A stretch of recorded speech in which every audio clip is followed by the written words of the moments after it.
So, Polly, the first thing that struck me about Let England Shake is that not only does it not sound like anything else I've heard, but it doesn't actually sound like you. It sounds completely different from what's gone before. So what was the starting point for this album? The same as what it always is for me. I always feel it's important to feel, well, for myself to feel like I'm experimenting and continuing to learn. And so this album came out of looking at what I have done, particularly what I'd just done, which was white chalk, but also the whole lay of the land of what had gone before, and just thinking about trying to explore areas I hadn't begun to before. So sonically, I wanted to experiment with instruments I hadn't really explored much. And I began by writing quite a lot on the auto harp. I was really enjoying this different and enormous wide breadth of sound that the auto harp gives. And it's quite a delicate sound, but it's also almost like an entire orchestra at your fingertips. Right.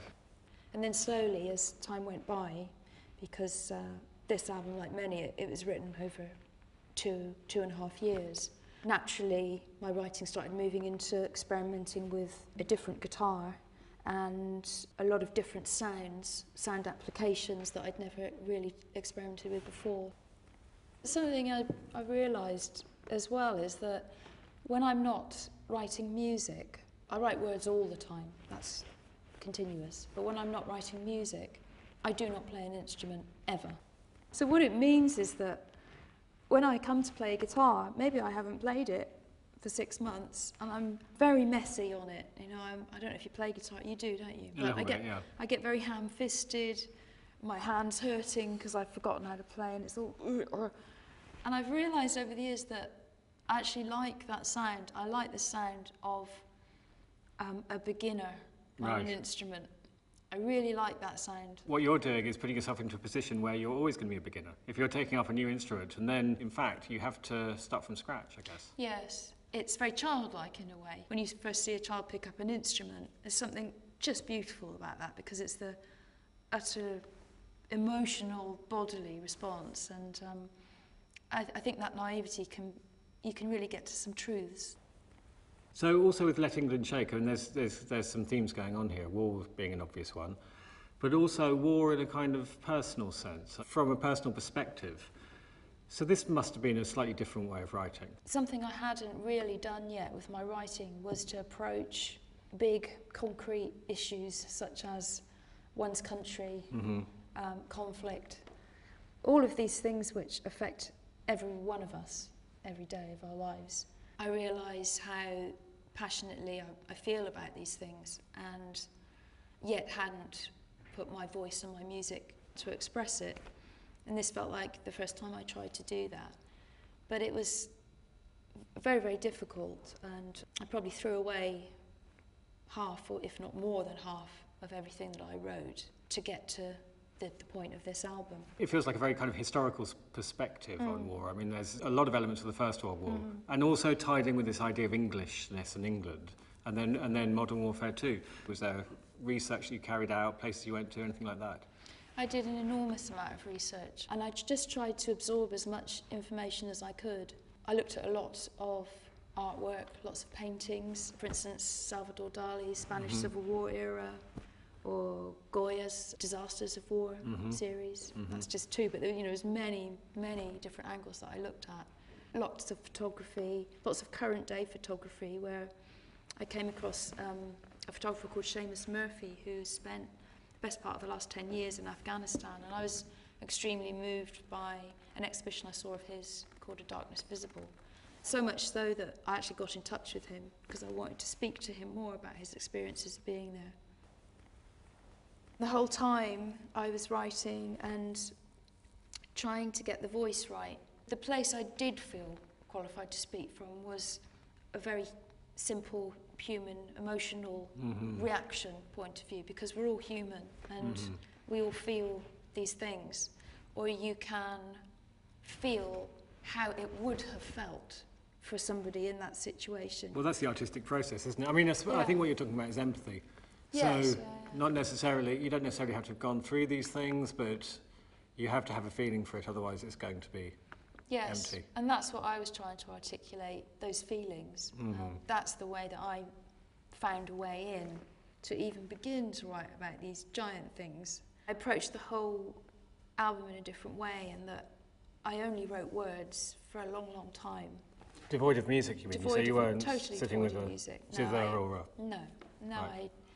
I wrote words and honed them again and again, rewrote different drafts. And then I just slowly built on that until I had 18 songs, I think, that were working on a page. Then I began to sing those words until the words told me their melody, which was again something I hadn't done before. The words came and the themes and the ideas, and then the music followed. I mean, it was a first for me. Having said that, I've spoken to a couple of musician friends since, and they were amazed that I hadn't done it like that before. And they said, well, how do you write? You know, for them that was completely normal. Yeah. I couldn't place the music in any particular genre, and I think that's probably a very good thing. Were there certain things that have been an influence, even in a very indirect way, for this album? I wanted a kind of timelessness to it, as well as it being pinpointed in specific conflicts or specific times. I also wanted a timelessness in that I wanted it to travel many different eras. I listened to a lot of the Pogues. Really, well, it sounds nothing like the Pogues. No. It couldn't be more different. A lot of the Pogues, particularly the first two albums, Right. because I think lyrically, you know, and often they're singing very traditional, very ancient folk songs. Also the Doors I was listening to, because for me that was a lot of association with Vietnam and that era. I felt that they embodied a sort of strange and dislocated sound.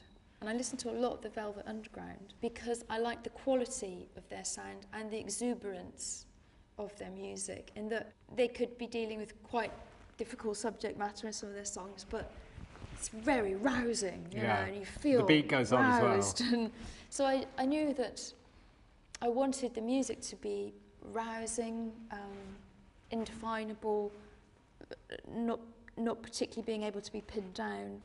And on top of that, I listened to a lot of traditional folk music from all countries across the world. Going back to a song like England, you'll hear a little sample in there of a Kurdish, very, very old folk song. It's a Kurdish woman singing to her beloved. And I wanted to keep that little sample in there because I'd been listening to that song. And it was something about the emotion there that I wanted to bring into my love song to England. And so there's these two love songs, you know, and hers is Kurdish and mine's English, and they kind of cross in the middle. How about the recording of the album? Wasn't it in a church? Yeah, we recorded it in a church that's in Dorset. It's very remote. It's on top of a cliff in a graveyard with trees that are bent by the wind. You know, it's a classic sort of misty surroundings, but actually beautiful place, and a place I was very familiar with. And so it felt like a part of me. It didn't feel very far away from me. And I knew that with this body of work, I didn't want to go to London. A city didn't feel right. We only had it for 5 weeks, so it was all done in that space of time, which is very short. You know, as a comparison, White Chalk took 5 months. I wanted to remain open to the moment a lot more. I wanted to leave room for the musicians that I was working with and the producer I was working with, who was Flood. The musicians were John Parrish, Mick Harvey, and Jean-Marc, who's a drummer that I've worked with before. They're all players that I've worked with for getting on 20 years, so we know each other very well. We know each other's language musically, and they'd kind of know instinctively what they should play for that song, and it would change song to song. And we all sort of knew what each other was going to do. So that was very fluid in that way, and that comes from that beauty of correspondence that you have with people that you've known for such a long time. We basically rehearsed the songs as if we were rehearsing them to play them, and found quite quickly that we'd only have rehearsed a song through maybe twice, and Flood had already started recording us. And it was that ill-prepared, you know, that we hadn't had any plan. Nobody knew what they were going to play. We set up like a keyboard station, a very old drum kit station. I have 2 very old drums. One's a Second World War drum, and one's a marching drum, probably from a similar era, which has got this enormous sound, just a woof. And you can hear it on the record. I mean, the drums on the record are unlike any other drum sound, and it's because of these old drums. We were just playing in the moment. We'd play the song once or twice. The boys would find out what they felt like playing. Somebody would drift to a keyboard, or somebody would drift to the church organ, or somebody would be on the drums, and it just kept changing as to how we felt. That kept it very exciting. So it was a wonderful atmosphere in which to work. It was very fast, very exciting, because each new song was just bursting up. Everybody felt like they had freedom to contribute and bring their own ideas. I've never known a recording experience like that, but then again, I hadn't ever approached the recording in such an open way. I'd always been very controlling of it. And I think one of the joys of getting older is that you start to gain more confidence in yourself in ways that then can allow you to relax in areas like that, for instance, that I knew I could still know what I needed, but also I could give free rein, and I'd still be able to judge what was working and what wasn't. One of the drawbacks of having such technology at our fingertips is that you can become very precise about things and overly perfect things. And something that I've always loved is the way we can make mistakes, and they can end up being the most beautiful mistakes. And there are plenty of mistakes on the record, and I love them for it. Well, the mistakes are the stains of humanity as it comes out, aren't they? I mean, sometimes when I'm demoing the songs, I'll make a mistake musically, and I think, oh, I'll leave that because we'll get it right. And then I get really attached to it. And so I'm trying to teach the boys, no, it goes G minor, then A, then D, then E minor this time. But just for that once, none other time, just there. They're so used to it now. Right, they're used to the wrong bit being the right bit. The wrong bit being the right bit. They must have to just learn your way of doing things. Well, that's also well, it is, for the last 20 years you've been the same people. Hold on to these players and don't let go of them. They know what's going on, and they know how to do it. They know poly-language at this point. So what about playing live? How's it going to work? What's the setup going to be? Is it going to be with the people you recorded the album with? Yeah, it's going to be with the musicians from the record, and we're going to take my old drums as well on tour. We're just going to hope we can recreate it, which we should be able to, because it was all played live. I mean, all of the main body of the songs are put down completely live. I've never felt like a musician. Whenever somebody's asked me what I do, I just stumble on the word. I feel like an artist. I feel like a painter more than I feel like a musician. I just paint with words and sound. I've always felt like that. Always.